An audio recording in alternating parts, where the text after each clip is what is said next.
go. Hare Krishna, everyone. I welcome one and all to our first session on Srimad Bhagavad Gītā. Even if you haven't heard of Bhagavad Gītā, still this is a great session to join. And remember, this is very casual. So feel free if you like to have your dinner, even though we have done it 5 to 6. So you have the session and then you could have your dinner. But even if you would like to have the dinner while having it, feel free to have it. Because Bhagavad Gītā is one of those, what we say, knowledge, which should be there coming in to your ears, even if you're busy doing something else, right? However, if you could focus completely with us, that will be even better.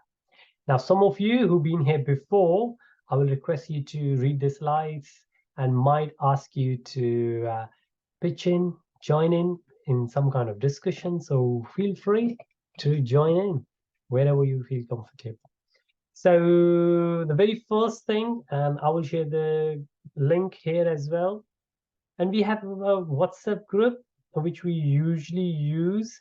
So some of you, if you are new and if you are not there in that group, if you like to be there, that's a group where we usually share kids and adult classes. So we don't have a lot of other non-spiritual stuff. Even spiritual stuff is very, very limited. But feel free, you don't need to join. I've just shared the link of the website, Vedabase. This is because in the market, if you look for Bhagavad Gītā, there are more than 400, if I say authentic, but more than 400 translations of Bhagavad Gītā. So it's good to know which one are we doing. So we are doing Bhagavad Gītā as it is, which was compiled by Srila Prabhupada Ji. So this is the name we usually address him. He got a big name and a big title. So his full title is His Divine Grace A.C. Bhaktivedanta Swami Prabhupada. We usually call him Prabhupada. And for respect, I usually add at the end G, so Prabhupada Ji. And like we say Mr. in Indian language, in Hindi, we usually say Shri. So Shri, instead of Shri, we call Srila, being in Sanskrit. So it's Srila Prabhupada Ji. So you might hear that name again and again.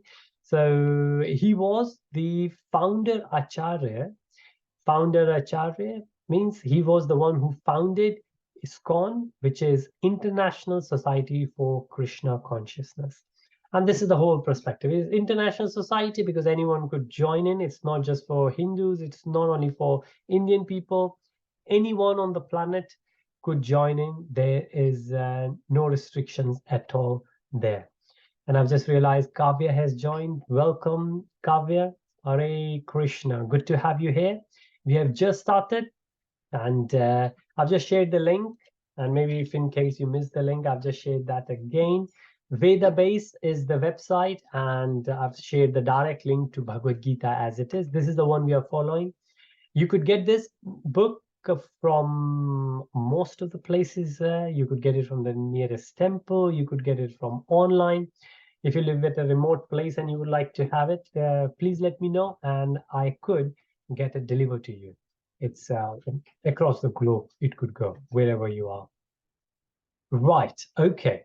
So those who've been with us, you would remember before we start the session. And of course, today we have Kavya and Isha with us who might be new. So I'm going a bit slow. We also do intros, but I will resume the intros for now because I don't want anyone to feel awkward. But I know Aryan is here. I know Devesh and Devika is there from US. Kana, I think, is in India. Shivani is there in Sutton as well. Kavya, I think, is around. And Isha is from Sutton as well. So great. It's both India, UK, and US.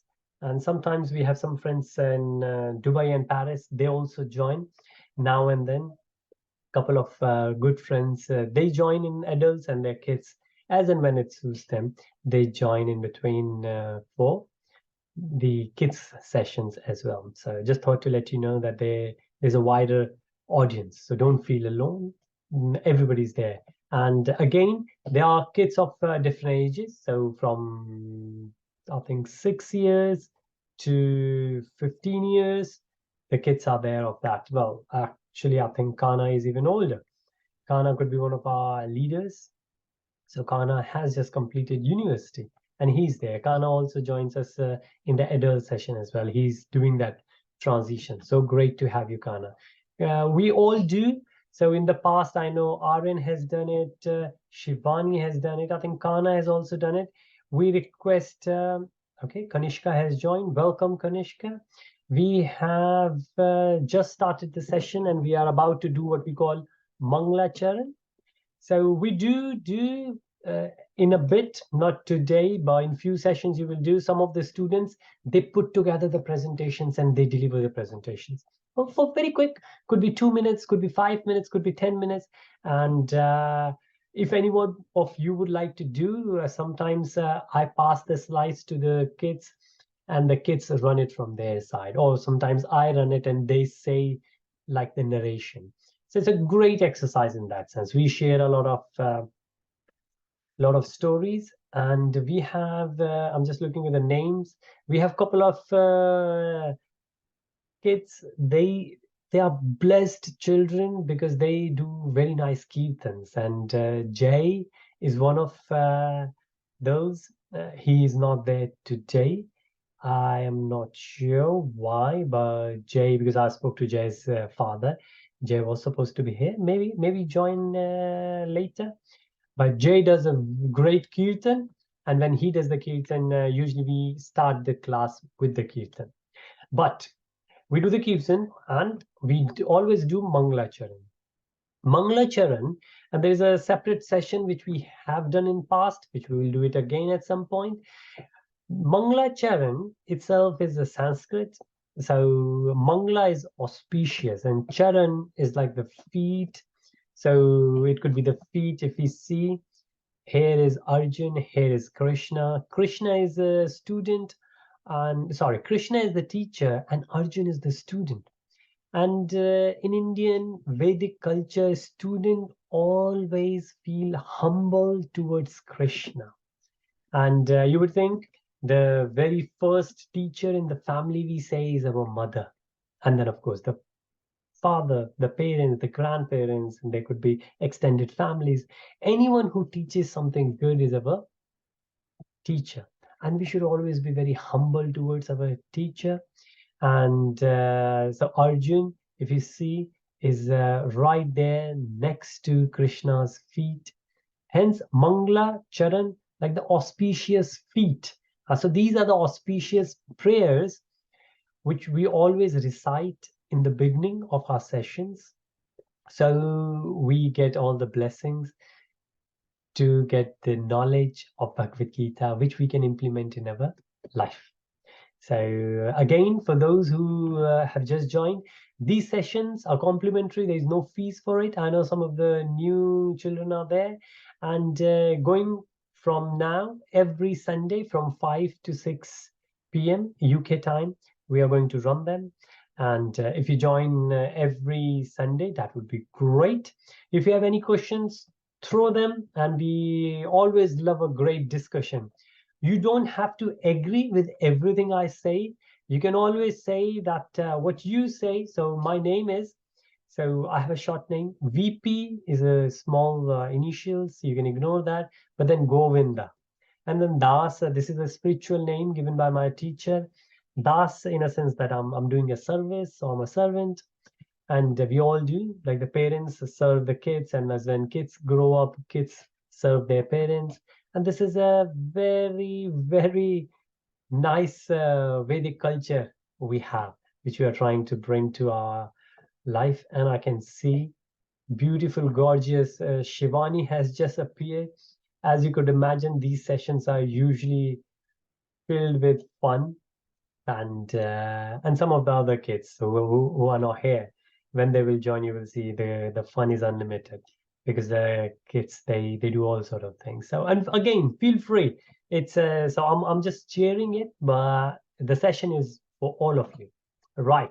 So without any delay, now let's start and do what we call Mangalacharan. The prayers, I'm going to recite. These prayers are in Sanskrit, and even if you won't understand the meaning, if you have heard it somewhere, if you go to any ISKCON temple, if you have heard any ISKCON lecture, most of the time these prayers are recited in the beginning, and each prayer is dedicated to someone.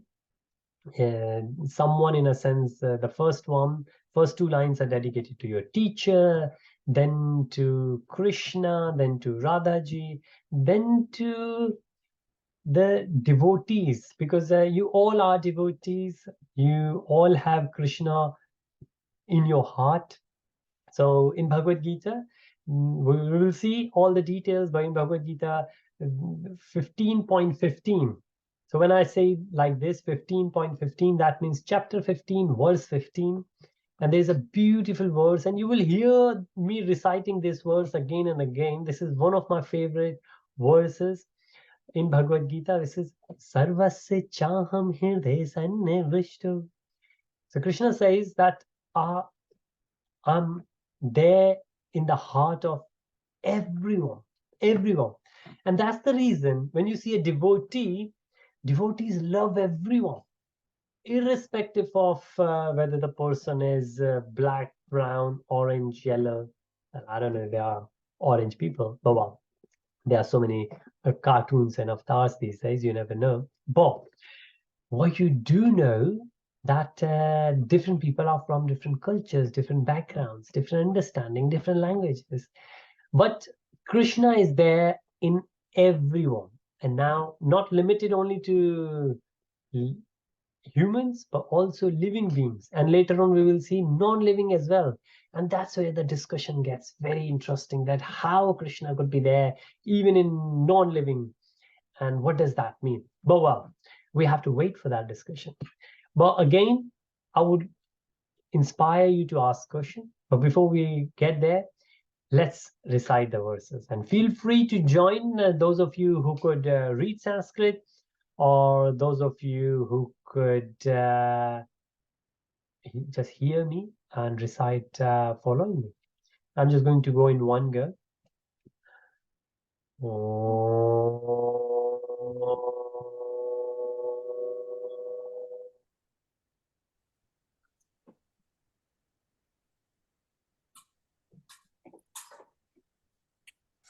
ज्ञानातिमिरन्दस्य चक्षुरुन्मिलितं येन तस्मै श्रीगुरुवे नमः। श्रीचैतन्यमनोभीष्टं येन भूतले स्वः गदामह्यं स्वपदान्तिकं वन्देऽहं श्रीगुरुपदकमलं वैष्णवंश्च श्रीरूपं साग्रजातं सहगणरघुनाथं तं सजीवं साद्वैतं सवादुतं हरिजनसहितं श्रीराधाकृष्णपादान सगणललिता श्रीविशाखावतं च श्रीकृष्ण करुणा सिन्धु दीनबन्धु जगत्पते गोपेश गोपिका कान्ता राधा राधाकान्त नमोस्तुते नमस्ते तप्तकाञ्चन गौराङ्गी राधे राधारमणेश्वरी वृषभानुसुते देवी वरनमि हरिप्रिये वंशकल्पतरुभ्यश्च कृपासिन्धुभ एव च पतितानां पावनेभ्यो वैष्णवेभ्यो नमो नमः। विष्णुपादाय कृष्ण कृष्णपृष्ठाय पृष्ठाय भूतले भूतले श्रीमते श्रीमते भक्तिवेदान्त भक्तिवेदान्त स्वामी नामिने नमस्ते सरस्वती सरस्वती देवे देवे गौरवाणी प्रचारिणे निर्विशेष शून्यवादी पाश्चात्य देशतारिणे Jai Jai Shri Shri Krishna Chaitanya Prabhu Prabhu Nityananda Nityanande, Shri Shri Advaita Advaita Gadadhar Gadadhar, Srivasadi Gaur Gaurabhakti, Bhaktavinda Hare Hare Krishna Krishna, Hare Hare Krishna Krishna, Krishna Krishna Krishna Krishna, Hare Hare Hare, Hare Hare Rama, Rama Rama, Hare Hare Hare Rama Rama, Rama Rama Rama Rama, Hare Hare Hare Hare. Srila Prabhupada ki jai, Jai, Raj ki jai, jai Jai. jai Jai, Radhe. Radhe. Hare Krishna, everyone. Thank you so much for your presence. And now where we are, having done the prayers, we move forward. And this is Srila Prabhupada ji who put together this translation of Srimad Bhagavad Gita, which we are following. And we will see a lot of things. But the very first thing, what does Bhagavad Gita means? Bhagavad Gita. So there are two words in that, Bhagavad Gita. Anyone would like to say anything? What do you understand by the word Bhagavad Gita? Please.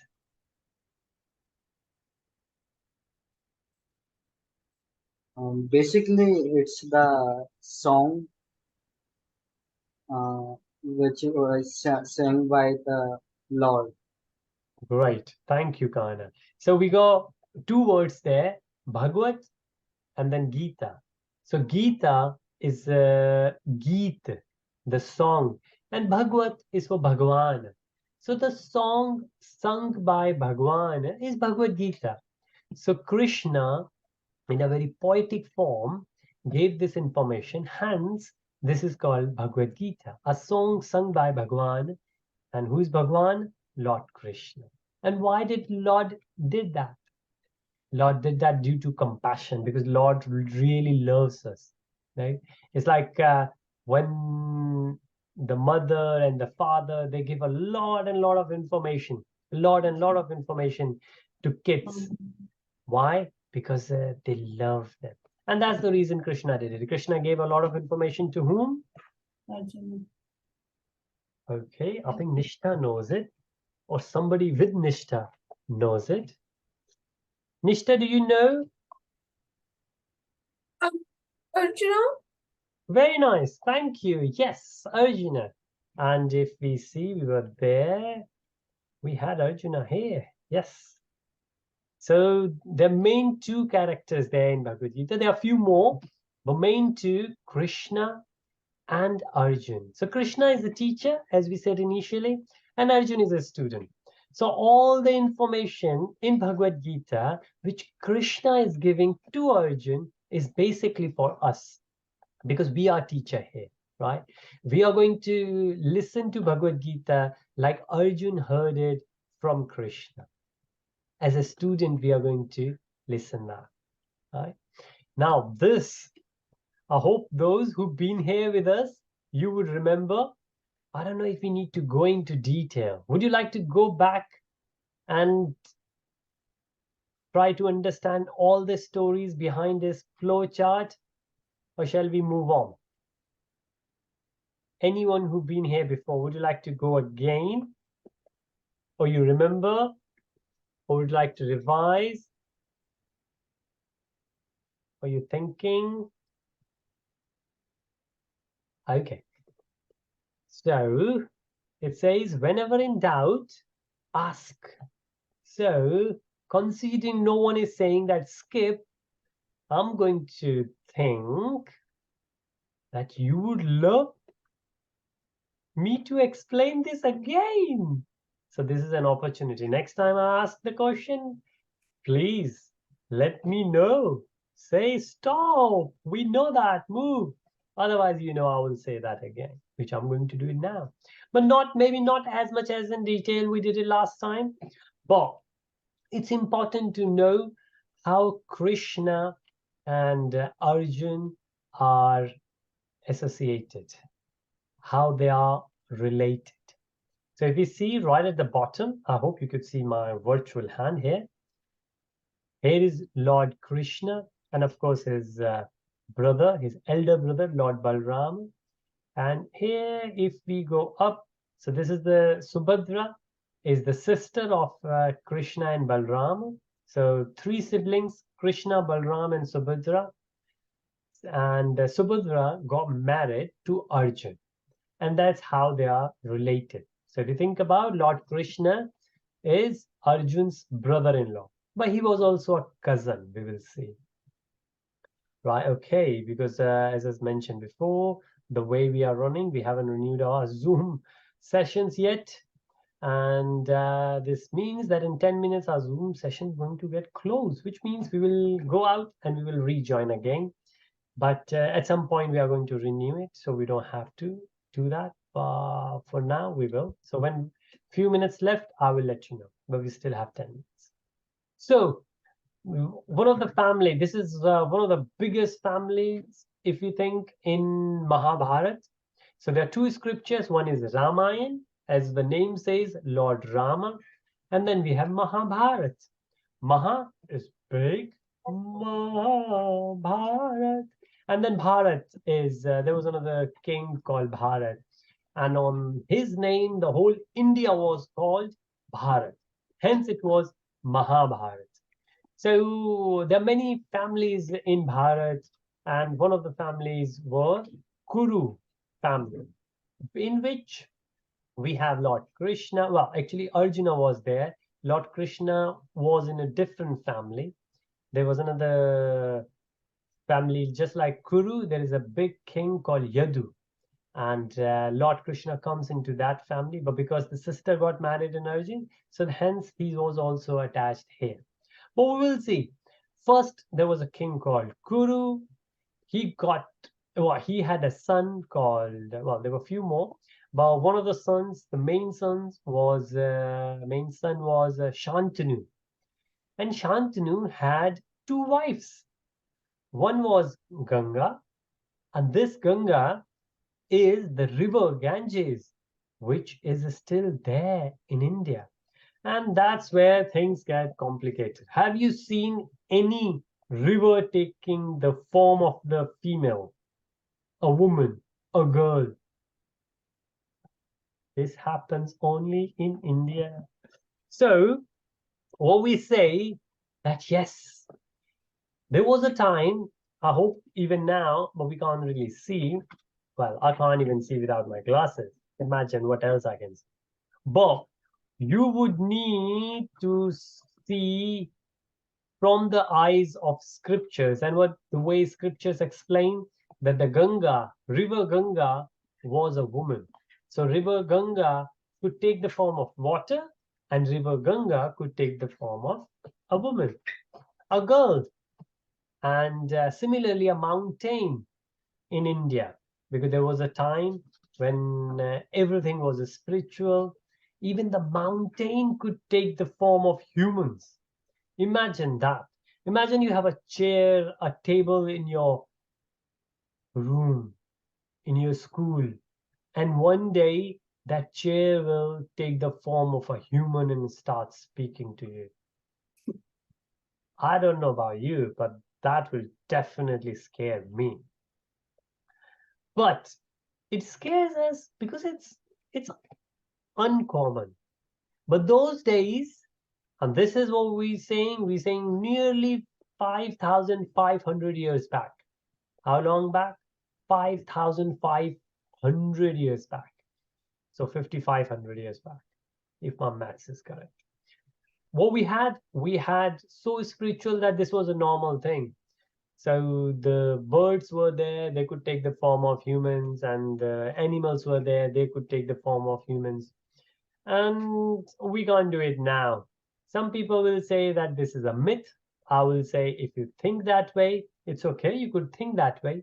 But tell you what, few years back, when I said few, well, I mean, let's say 20 years back.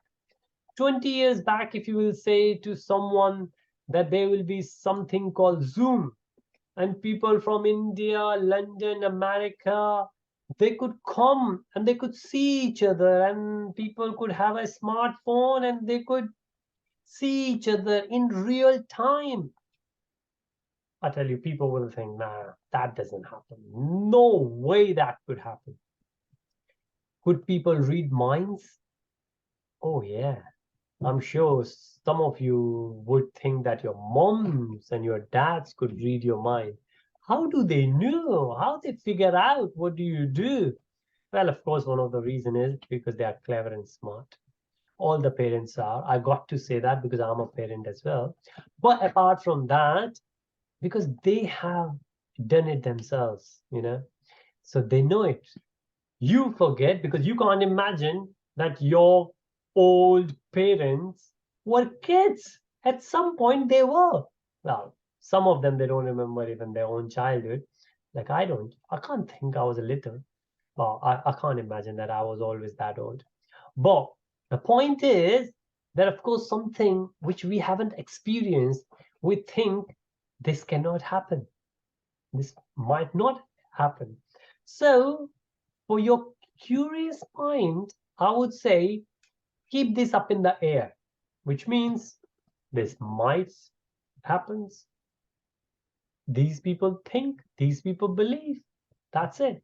Because of course there are so many different cultures and they believe and they do different things. So rather than criticizing someone that this cannot happen, one of the first lessons we can take that it could happen, right?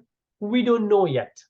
That's it. We don't know. It might happen because there is no way for us to prove it. Just because we have not experienced, for example, I haven't seen China.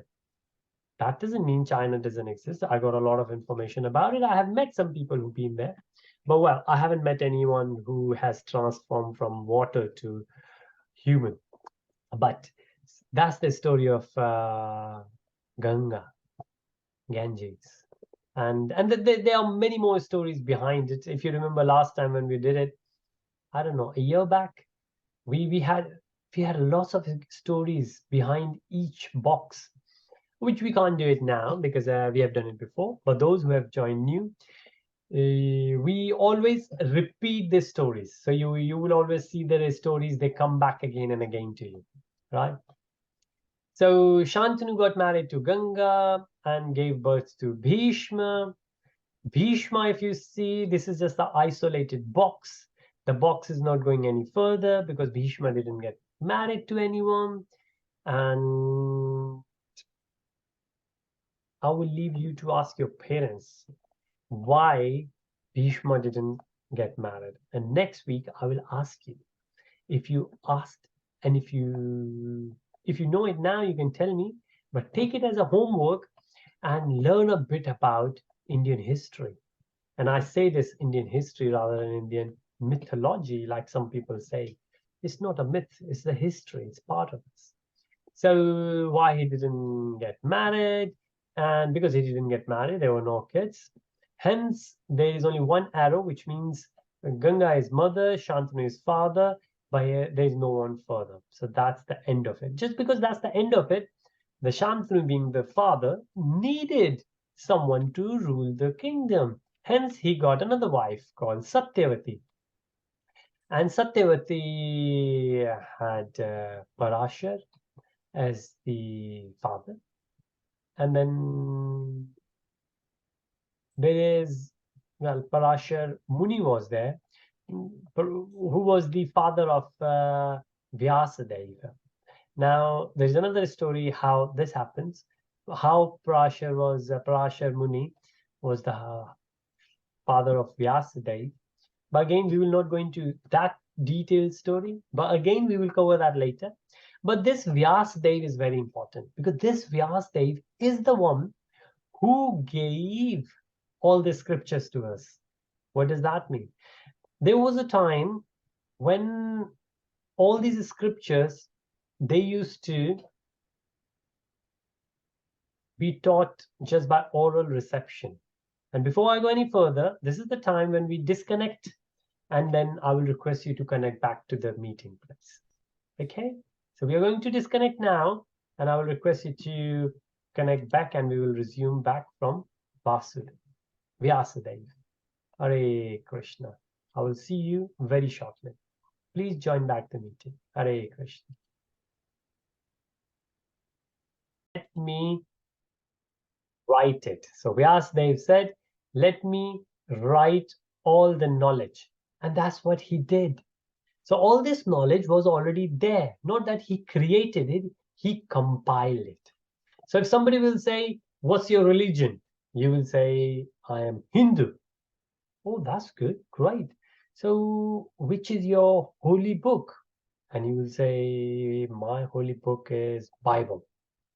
No, no, no, no. Christians' holy book is Bible. Hindus' holy book is what we are doing now, Bhagavad Gītā. Oh, Bhagavad Gītā. So who wrote Bhagavad Gītā? I said, I don't know. Well, you do know Bhagavad Gītā was written, initially compiled by Vyasadeva. Right? So that's why Vyasadeva was so important. Vyasadeva compiled. So we could also say write. He wrote the book, so he was the author. But just for our understanding, he compiled it, which means what is the difference between somebody wrote it or somebody compiled it? When we say so who wrote it, basically the person wrote in his or her own words, right? It didn't exist before, like the author will write a novel, a book, which didn't exist before, and the person wrote it from scratch. When Vyasadeva did it, the knowledge was already there, but it was there in the mind. Yeah, it was there in the brain. And he said, okay, now is the time we will compile it. So the holy book of Hinduism for Hindus is Bhagavad Gītā. Bhagavad Gītā means the song sung by Bhagavan, because Krishna, being the Lord, himself said those words. And Vyasadeva was the one who wrote it, who compiled in words on paper. Right? And then, well, actually, going into detail, that he did not write, he actually recited, and Ganeshji was the one who wrote it. So the teacher was there sitting in meditation. He said, okay, I'm going to speak, but I don't want to speak and write at the same time. I need somebody to write it. Somebody said, oh, right, okay, you are the most clever and smart person, but we need somebody as sharp as you. And somebody suggested Ganesha. He's the one who could do it. I hope you remember Ganesha, because Ganesh ji is one of those whom we recently prayed, because Ganesh Chaturthi was there. And he's very cute. He loves laddu. We all love laddu, I guess.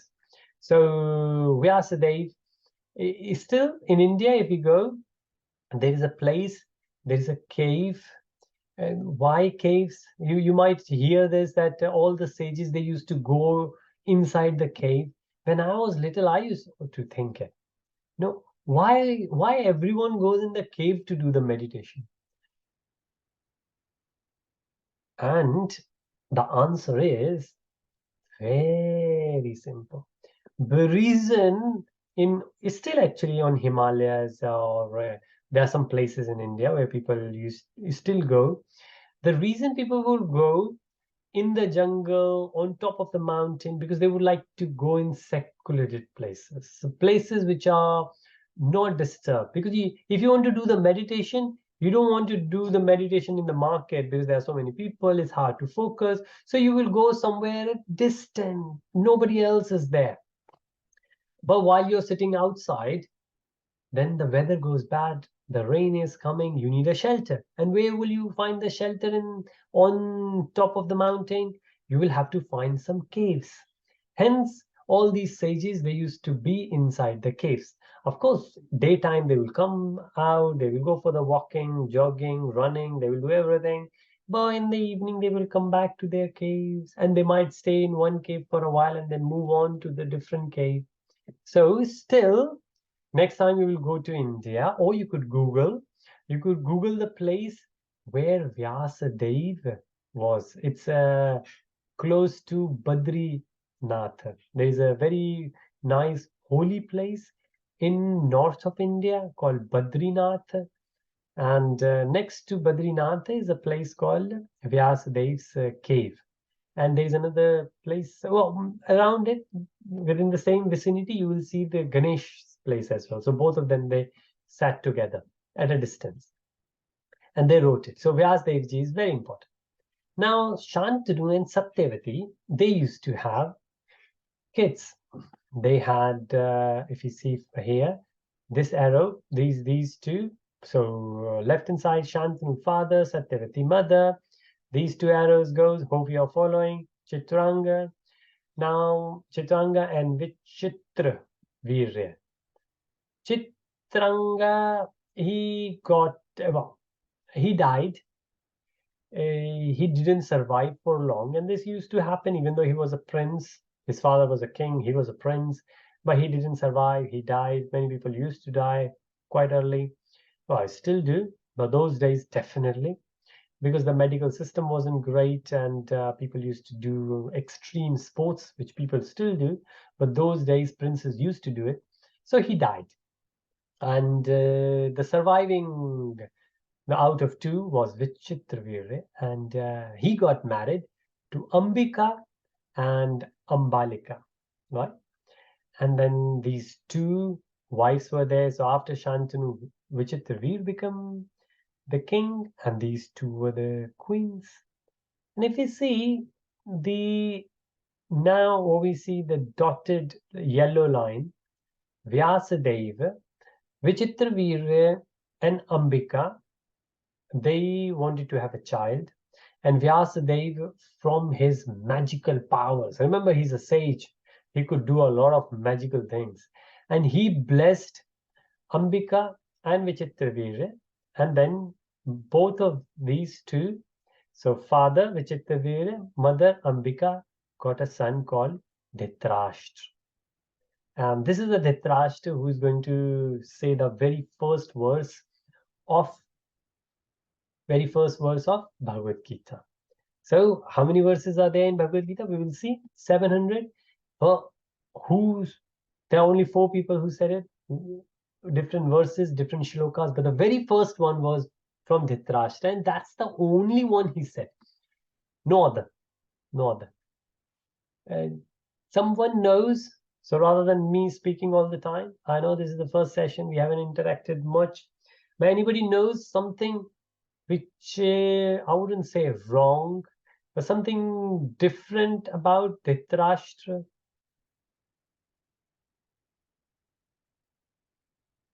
Something different about Dhritarashtra? Okay, while you're thinking. So Vichitravirya Ambika had a son Dhritarashtra. Vichitravirya and Ambalika, Ambika and Ambalika were sisters, hence similar names. Isha, yes, please. He's blind. He was blind. Thank you so much. Well done to you.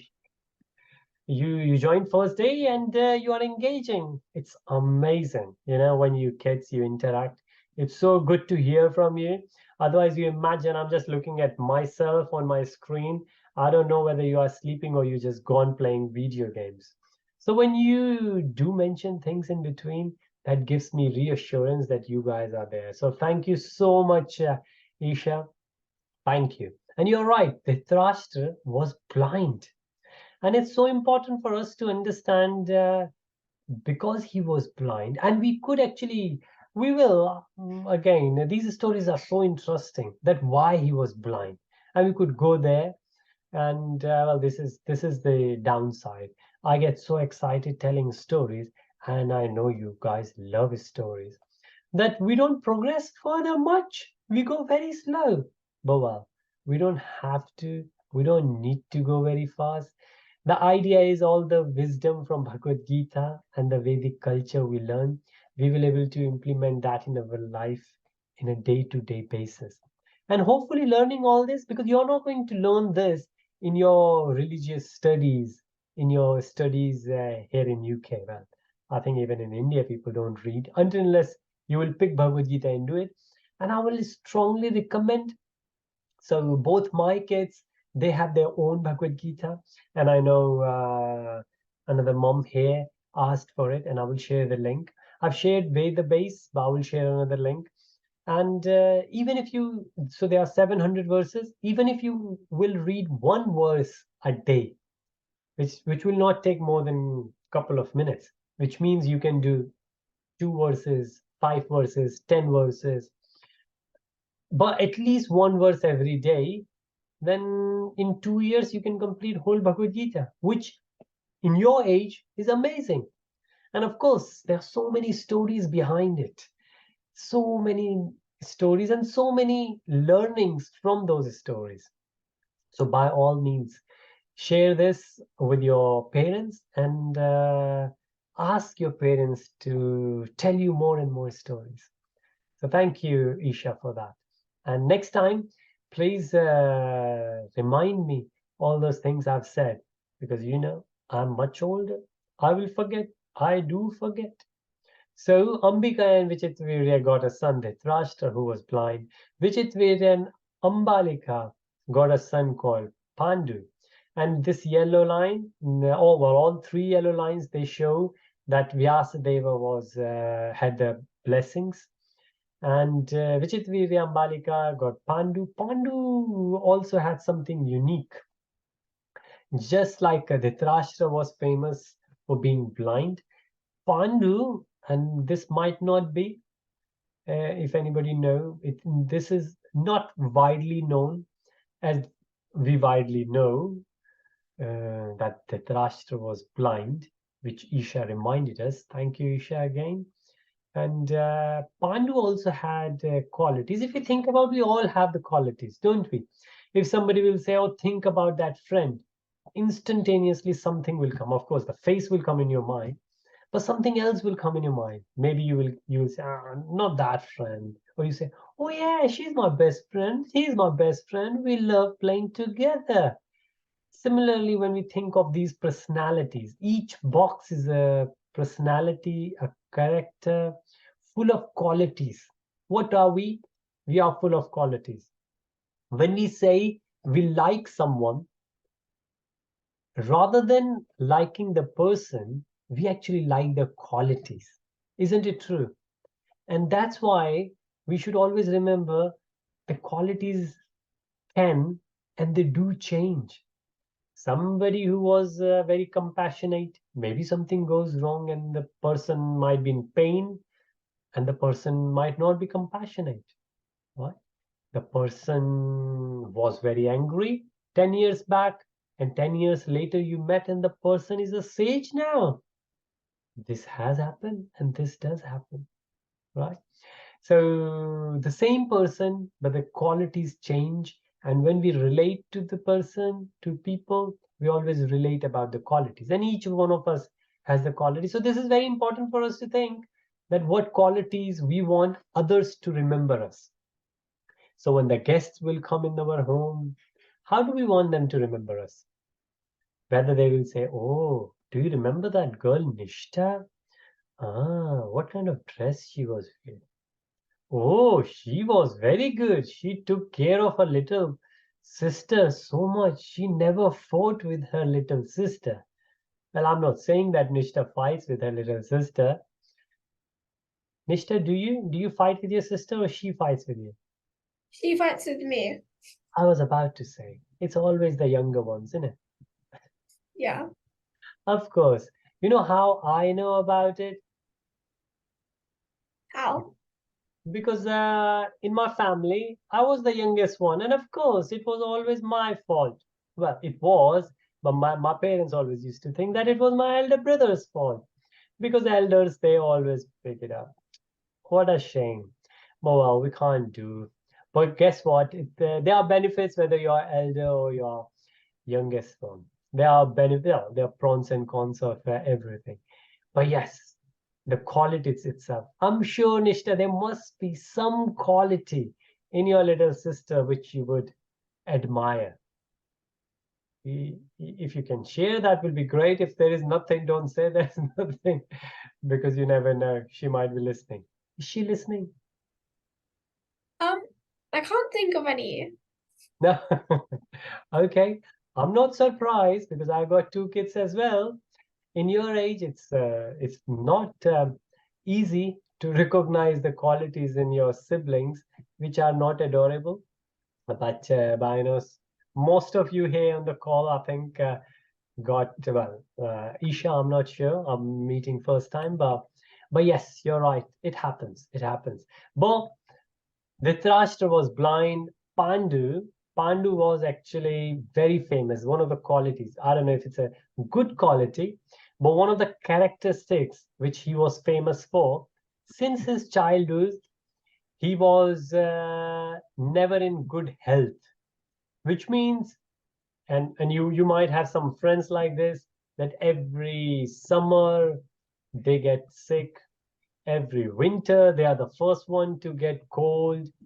Anything where you need to do physical endeavor, then they are the ones who will be always at the end of the queue. Pandu was one of them. He was not in his good health ever, and hence there was a reason he could not live for long. He went to the jungle, he stayed in the jungle, and then he died in jungle. And Pandu had two wives, Kunti, who is very famous, and then Madhuri, who was not that famous. Kunti had, so Pandu had 5 sons called Pandavas, and 3 from Kunti and 2 from Madhuri. And because the time is 6 now, and as I always say, we start from at 5 and we finish at 6. So we will like to resume now. What we have done today is basically learned what Bhagavad Gita is, which Bhagavad Gita we are doing, Bhagavad Gita as it is. Mangala Charan we did it, which we will do always, so we will keep reminding. And I will share this audio as well, so you could, if you would like to listen it again, just the Mangala Charan, feel free to do it. Meaning of Bhagavad Gita, and then we just started Kuru family. And next time, if you remember any story which I haven't shared, then let me know, remind me. Otherwise, I will continue where I left, which is from Pandu, because Arjun is one of the Pandavas. So Pandu sons are all 5 were called Pandavas. Arjun is one of them, and Arjun is very important because we are going to speak about Arjun and Krishna throughout Bhagavad Gita. Hence, we are discussing these 2 characters. So thank you so much to everyone for being here. Nishtha, Aryan, Isha, Kana, Shivani, and Haripriya. Thank you so much for your presence. Have a lovely week ahead, and great Monday morning tomorrow. I look forward to see you next Sunday at 5 p.m. You share some stories, otherwise I will be sharing some stories, and we will all share stories with each other. Thank you so much. Take good care of yourself. I will see you next Sunday. Hare Krishna. Bye. Hare Krishna. Hare Krishna. Hare Hare Krishna. Krishna. Hare Krishna Isha. Hare Krishna Shivani. Hare Krishna. Hare Krishna. Hare Krishna Nishta. Hare Krishna Isha. Thank you.